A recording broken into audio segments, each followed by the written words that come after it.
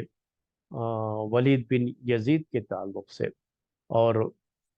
ولید بن یزید کے بارے میں اس طرح سے انہوں نے بہت پروپیگنڈے کیے، اتنے اس کے خلاف پروپیگنڈے کیے کہ یہ سارے پروپیگنڈے خود ان کی اپنی حکومت کے کمزور ہونے کا سبب بن گئے۔ تو اس کے بارے میں ایک بات اور ذکر کر دوں آپ کو کہ ہشام نے بہت کوشش کی اس کے بارے میں، لیکن یہ چلا گیا تھا وہاں سے یہ ولید بن یزید، اور اس کے بھی کچھ ساتھ دینے والے لوگ تھے، کچھ قریبی لوگ تھے جو ساتھ بھی دے رہے تھے۔ اب یہاں ایک چیز اور بھی ہو گئی کہ دونوں رائل فیملی سے ہی دونوں تعلق رکھتے ہیں، یعنی جو بادشاہ ہے ہشام وہ بھی، اور جو ولید بن یزید ہے یہ بھی، تو یہ سب کی سب ایک ہی خاندان سے تعلق رکھتے تھے۔ تب یہ جو رائل فیملی ہے اس طرح سے دو حصوں میں تقسیم ہو گئی، ہشام کے کچھ لوگ ولید بن یزید کے۔ ہونا تو یہی ہے نا، وہ تو ہو ہی جائے گا ایسا، یہ اکثر ایسا ہو جاتا ہے کہ اب جو ہے لوگ تقسیم ہو جائیں گے، اور جب رائل فیملی کے لوگ ہی تقسیم ہو گئے تو ظاہر سی بات ہے کہ وہ خاندان جو اس کو طاقت حاصل تھی ایک ساتھ رہنے کی وجہ سے، جب تقسیم ہو جائیں گے تو وہ طاقت نہیں رہ جاتی ہے، ان کے پاس وہ قوت نہیں رہ جاتی ہے، اور نتیجہ وہی نکلا، خود یہ لوگ تقسیم ہو کر کے رہ گئے، اور یہ سب جو خلاف کیا تھا اس نے ہشام بن عبد الملک نے ولید بن یزید کے خلاف جو سب کچھ بھی یہ کیا، اگر یہ کامیاب ہو گیا ہوتا اس کو ختم کرنے میں، اور اس کا ساتھ دینے والے جو لوگ بھی تھے سب کو ختم کر دیتا، تب کوئی مسئلہ پھر نہیں رہ جاتا، کوئی پریشانی نہیں رہ جاتی۔ میں آج کے جو دور کی جو حکومتیں ہیں، میں چاہوں تو مثال دے سکتا ہوں آپ کو۔ تو کیا ہوتا ہے کہ ایسا ہوتا ہے کبھی تو مخالف کو لوگ بالکل ختم کر دیتے ہیں، اگر ختم کرنے میں کامیاب ہو گئے تو پھر کوئی پریشانی نہیں رہ جاتی، پھر وہ ایک ہی جو ہے حکومت رہ جاتی ہے، اور سارے کے سارے لوگ اسی کے ساتھ جڑ جاتے ہیں، بقیہ دوسرے کا نام و نشان ختم ہو جاتا ہے، ایک شکل یہ ہوتی ہے جی۔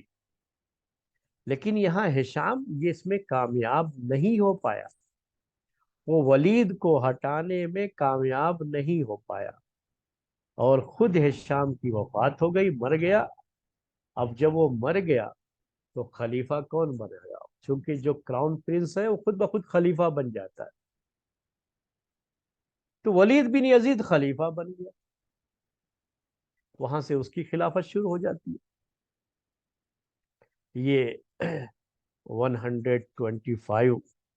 ہجری جو ہے یہ سال ہوتا ہے، ہجرت کا جو ہے سال ہوتا ہے، وہ خلیفہ بن جاتا ہے۔ اب خلیفہ بننے کے بعد کیا کام کرے گا آپ خود سوچ لیجئے ذرا۔ اب اس نے ہشام، اس کے گھر والے، اور جنہوں نے بھی اس کا ساتھ دیا تھا ولید کو ہٹانے میں، جو بھی اس کے ساتھ تھے، یعنی جو اس کے چیلے چپاٹے تھے، ان کے خلاف انتقامی کارروائی شروع کی۔ یعنی حکومت کی پوری طاقت صرف انتقامی کارروائیوں میں لگ گئی۔ ڈھونڈ ڈھونڈ کر کے کہاں ہیں یہ لوگ، ان کو جو ہے مارا جائے، ان کو کاٹا جائے، ان کے مال چھین لیے جائے، ان کو سب کچھ جو ہے اس طرح سے بے گھر کر دیا جائے، پوری یہی کوشش۔ ادھر عباسی حکومت کی دعوت جو ہے اندر اندر پھیل رہی ہے، اور ادھر خلیفہ کس میں لگا ہوا ہے؟ اپنے مخالفین کو ختم کرنے میں، ان سے انتقام لینا ہے۔ امام زہری رحمت اللہ علیہ بڑے مشہور محدث، ان کے تعلق سے بعض لوگ جو ہے الزام ان کے اوپر بھی لگاتے ہیں کہ وہ بنو امیہ کے جو خلفاء تھے ان کی تائید میں، مطلب کچھ جو ہے تائید میں کچھ آگے ہی بڑھ جاتے تھے۔ بہرحال وہ نہیں کہنا چاہتا میں، لفظ جو استعمال کرتے ہیں وہ صحیح نہیں ہے، کیونکہ امام زہری رحمت اللہ علیہ بڑے پائے کے محدث تھے اور حدیث کی روایت کرنے والے، حدیث کی ان کی اپنی خدمات جو ہے ناقابل فراموش ہے۔ تو بڑے اچھے انسان تھے اور بڑے ثقہ بااعتماد ترستورتھی جو ہے حدیث کے راوی رہے ہیں۔ تو ان کے بارے میں چونکہ ہشام کے قریبی میں ان کا بھی جو ہے شمار ہوتا تھا، دیا تھا اس کو ہٹانے کا ولید بن یزید کو، تو تاریخ کی کتابوں میں ہے کہ اس میں یہ بھی شامل تھے، لیکن اللہ تعالیٰ کا نے مقدر یہ کی کہ امام زہری کی وفات ولید بن یزید کے خلیفہ ہونے سے پہلے ان کی وفات ہو چکی تھی، ورنہ وہ شخص ان سے بھی اتنا کھار کھائے ہوئے تھا۔ یہ ولید بن یزید کی خلیفہ بننے کے بعد اس نے یہ کہا بھی کہ اگر یہ زندہ ہو زہری، امام زہری رحمۃ اللہ علیہ، تو ان کو بھی جو ہے اس نے بہت سخت ان سے بدلہ لینا تھا، لیکن اللہ تعالیٰ نے اپنے اس بندے کو پہلے ہی دنیا سے اٹھا دیا تھا، تو اس طرح سے اس کے خلاف تو کوئی کارروائی نہیں کر سکے۔ لیکن جتنے بھی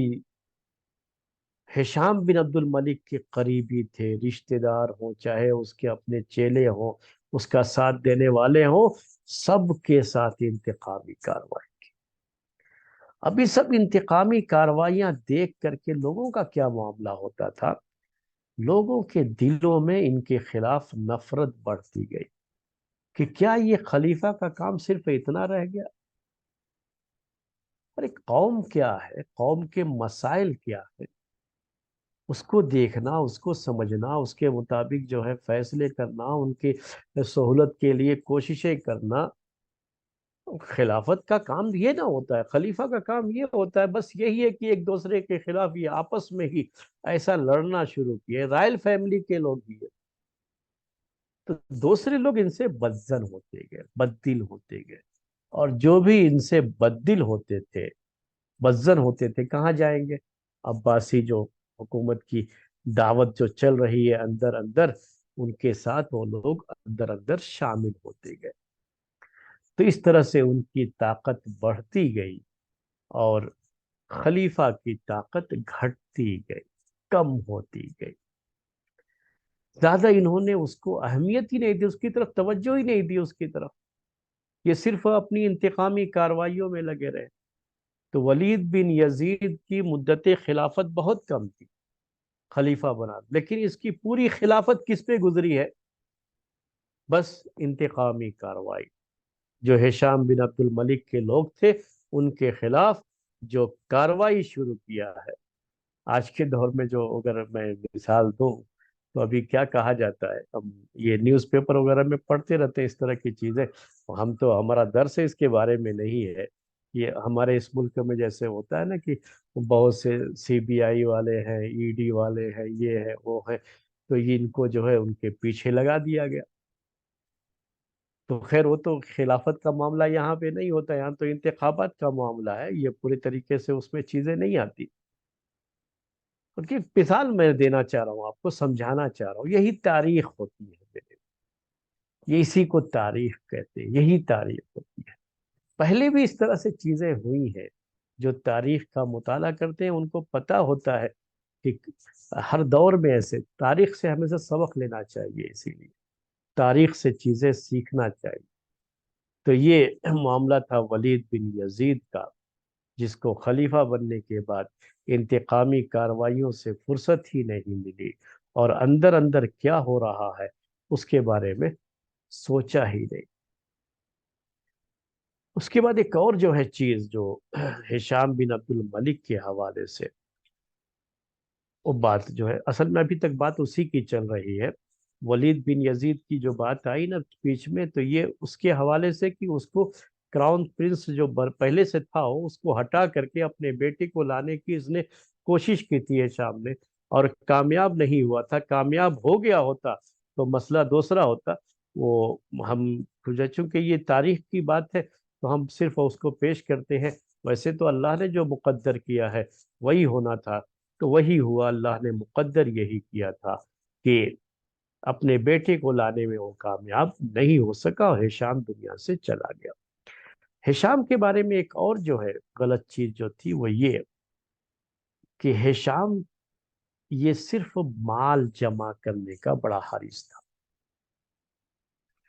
اس کے پاس مال کو مال مال یعنی یہ مال جمع کر، یہ بڑی جو ہے ہرس تھی اس کے پاس، اور اسی کے بارے میں پوری کوشش اس کی رہتی تھی۔ اور ذاتی طور پر یہ خود بھی، یعنی اس کی اپنی ذات کے تعلق سے آپ دیکھیں گے، اس کو پڑھیں گے تو یہ ہے کہ وہ یہ چاہتا تھا کہ ہم بڑے آرام، عیش و آرام کی زندگی بسر کریں۔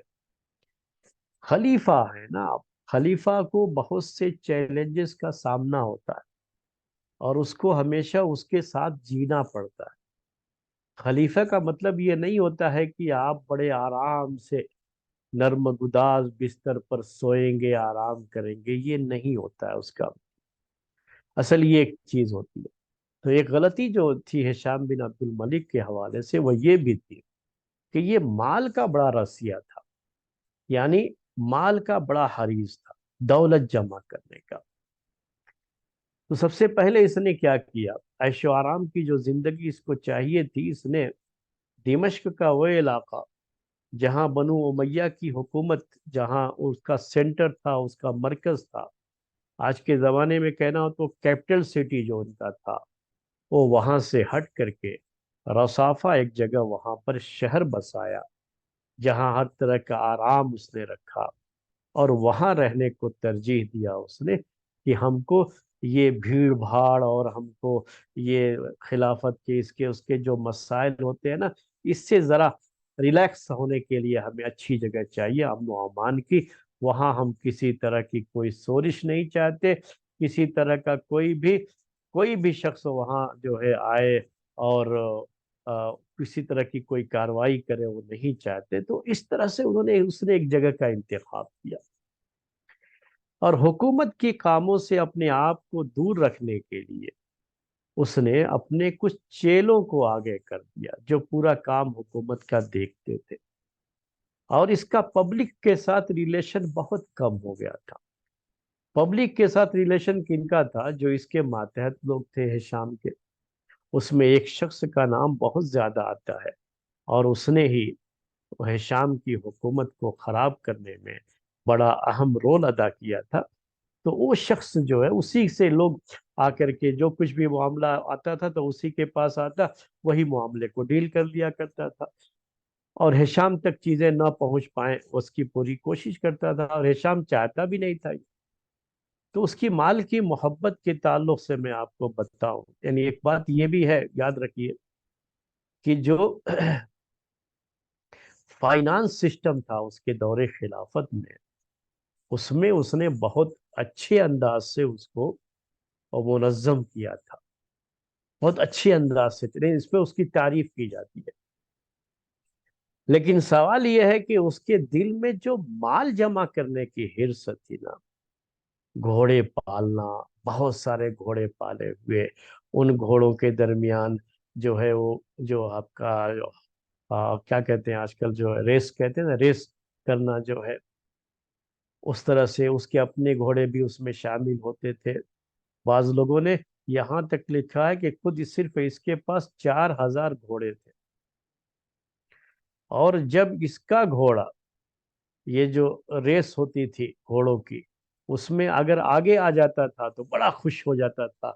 اور اس کے دربار میں جو شعراء تھے ان سے تعریف کرواتا اپنی، اور ان کو خوب انعام و اکرام سے نوازتا تھا۔ تو میں یہ کہنا چاہ رہا ہوں کہ اس طرح کی اس کی چیزیں ہو گئی تھی، اس کے اپنے کپڑے، اپنا بستر، زمین کے قالین گالیچے،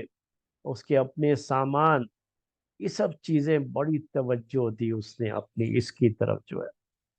یہاں تک لکھا گیا ہے ہشام بن عبد الملک کے بارے میں کہ اس کے پاس 12,000 قمیص جو ہے تھی اس کے پاس، 12,000 قمیص۔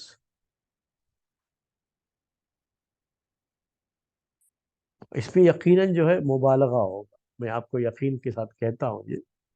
یقیناً یہ عدد جو ہے نا بہت زیادہ ہے، اس میں مبالغے سے کام کیا گیا ہو۔ اور جو بھی اس طرح کی باتیں لوگ لکھتے ہیں، ظاہر سی بات ہے کہ بدنام کرنے کے لیے بھی لکھتے ہیں، تو یقیناً جو ہے اس میں مبالغے سے کام لیا گیا ہے۔ لیکن اس مبالغے کے اندر سے ایک حقیقت جو سامنے آتی ہے وہ یہ ہے کہ مال کو جمع کرنے کی حرص اس کے پاس تھی۔ ٹھیک ہے 12,000 قمیص نہ صحیح، اگر جو ہے 100 قمیص بھی ہوں تب بھی اپنے آپ میں کیا ہے، یہ ظاہر سی بات ہے کہ امت کا یہ مال ہے، قوم کا یہ مال ہے۔ قوم کا پیسہ اگر قوم کا ذمہ دار اپنے اوپر خرچ کرنا شروع کر دے، اور زیادہ اپنے اوپر خرچ کرنا شروع کر دے، تو وہ اچھی چیز تو نہیں ہوتی ہے۔ تو کپڑے اسی طریقے سے اس کو عطر کا بڑا شوق، یہاں تک بعض لوگوں نے لکھا ہے کہ بنو امیہ کے جو بھی خلیفہ گزرے ہیں یہ خلافت کے جو ہے، کسی کوئی بھی جو ہے کپڑے کو اور جو ہے عطر وغیرہ کے استعمال میں ہشام بن عبد الملک سے زیادہ کوئی نہیں تھا۔ یہاں تک بعض لوگوں نے لکھا کہ ایک مرتبہ وہ حج کرنے جا رہا تھا، تو اس کی جو ضرورت کے سامان تھے جو حج کے اس میں اس ساتھ میں لے جائے جا رہے تھے، وہ 600 اونٹ پر جو ہے وہ سامان لے کر کے جا رہے تھے۔ یہ بھی یقیناً مبالغے سے مبالغہ ہوگا اس کے اندر، اور اکثر جو اس طرح کی باتیں ہوتی ہیں تاریخ میں، مبالغے اس میں ضرور ہوتے ہیں، ہم جانتے ہیں اس بات کو، ہم بار بار خود اسے باتیں ذکر کرتے رہتے ہیں، لیکن مبالغہ ضرور ہے، لیکن اتنا تو پتہ چلتا ہے کہ آدمی کے اندر اس کی محبت بہت زیادہ تھی مال کی، اور اسی کی طرف اس کی پوری توجہ تھی، بہت زیادہ اچھے سے اچھے پرفیوم، اچھے سے اچھے کپڑے، اچھے سے اچھے بستر، اچھے سے اچھے فرش، اچھے سے اچھی جو ہے قالین، یہی سب چیزیں جو ہے اسی کی طرف بڑی توجہ تھی اس کی، اور بڑا اس کا خیال تھا اسے۔ اب ظاہر سی بات ہے کہ جس قوم میں یہ چیزیں آ جاتی ہے نا، تو پھر وہ قوم زوال کی طرف جاتی ہے، وہ ترقی کی طرف نہیں جاتی ہے، پھر اب اس کو کیا ہے، نیچے ہی آنا ہے۔ اور یہ جو شوق ہوتے ہیں انسان کے، یہ شوق کس کی طرف لے جاتے ہیں؟ ہمیشہ اس کو تباہی کی طرف لے جاتے ہیں، بربادی کی طرف لے جاتے ہیں۔ اور اس کا ایک خاص جو ہے آدمی تھا، میں نے کہا کہ یہ خود ڈیل کرنے کے بجائے اسی کے حوالے کر دیا کہ آپ دیکھ لیا کیجئے حکومت کے جو کام ہے، یہ تو اپنے آپ میں تھوڑا ریلیکس رہنا چاہتا تھا، اور بہت کم دنوں میں لوگوں سے ملنا، یہاں تک کہ جو باہر سے ڈیلیگیشن وغیرہ آتے تھے ان سے ملنا بہت کم کرتا تھا۔ یہ زیادہ جو تھے اس کے دور میں ایک ابرش کلبی کہا جاتا ہے اس کو، ابرش کلبی اس کا بڑا خاص آدمی تھا ہشام بن عبد الملک کا، اسی کے حوالے جو ہے چیزیں اس نے کر دیا تھا۔ اب ظاہر سی بات ہے کہ خلیفہ کے دل میں جو محبت ہوتی ہے اپنی حکومت کو باقی رکھنے اور قائم رکھنے میں، وہ اس کے چیلوں کے دلوں میں تو وہ چیز نہیں ہوتی ہے، اور وہیں سے وہ چیزیں بہرحال ہوئی ہے، یہ معاملات ہوئے ہیں کہ خلیفہ اور پبلک کے درمیان دوریاں ہوتی گئی، اور بنو امیہ کی خلافت کے لوگ خلاف ہوتے گئے، ان کا دماغ، ان کا ذہن، ان کا دل پھرتا گیا، ابرش کلبی کے بعض غلط جو ہے فیصلوں کی وجہ سے بھی یہ ہوا کہ بنو عباسیہ کی حکومت کو قائم کرنے کی جو دعوت اندر اندر چل رہی تھی، تو جو لوگ بھی بنو امیہ کی حکومت سے بددل ہوتے جا رہے تھے وہ ان کے ساتھ ملتے جاتے تھے اور ان کی طاقت بڑھتی جاتی تھی۔ تو ایک معاملہ یہ بھی تھا، میں نے آپ سے کہا کہ ہشام نے جو اب زیادہ مال اور مال کو اکٹھا کرنے کے تعلق سے اس کی جو طبیعت تھی، اس کا بھی ایک اثر ہوا تھا کہ اس کی خلافت کمزور ہوتی گئی۔ تو بہرحال یہ ہشام بن عبد الملک کے خلافت کے تعلق سے میرے بھائیوں باتیں تھیں، اور آخر کار اس شخص کی وفات ہو جاتی ہے 122 ہجری میں، 122، 25 میں نے کہہ دیا، 125 کا مطلب کہ 125، 125 ہجری میں۔ اور اس کے بعد خلافت، یہ ولید بن یزید کو ہٹانے میں چونکہ کامیاب نہیں ہو پایا تھا، اسی لیے اس کے بعد خلیفہ ولید بن یزید ہی بنتا ہے۔ اور اس کی خلافت میں کیا ہوتا ہے، تھوڑی سی باتیں تو میں نے آج ہی آپ کے سامنے بیان کر دی ہیں، اور بھی تھوڑی چیزیں جو ہے، اور اس کے بعد جو خلیفہ ہوئے ان کی مدت بہت تھوڑی تھوڑی رہی ہے، اور حالانکہ ان کی عمریں کوئی بہت زیادہ نہیں تھی لیکن ان کی خلافت کی مدت بہت معمولی رہی ہے، کیونکہ ویسے بھی حکومت کافی کمزور ہو چکی تھی، حکومت کی پکڑ نہیں رہ گئی تھی، اور جلد ہی عباسی حکومت غالب آ جاتی ہے۔ تو انشاءاللہ آئندہ درس میں وہ بات آپ کے سامنے ہم ذکر کریں گے، وہ بات ہوگی ولید بن یزید کی خلافت کے تعلق سے۔ آج کا درس اسی پر ختم کرتے ہیں۔ سبحانک اللہم و بحمدک، اشہد ان لا الہ الا انت، استغفرک و اتوب الیک۔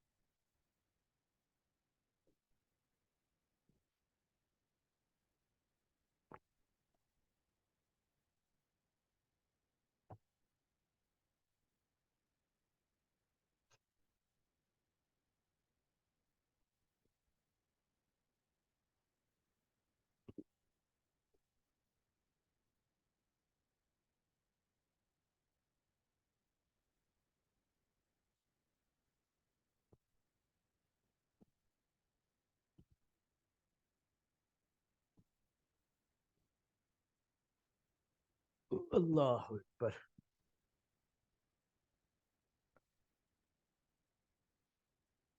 آپ لوگوں میں سے بہت سے لوگوں کو شاید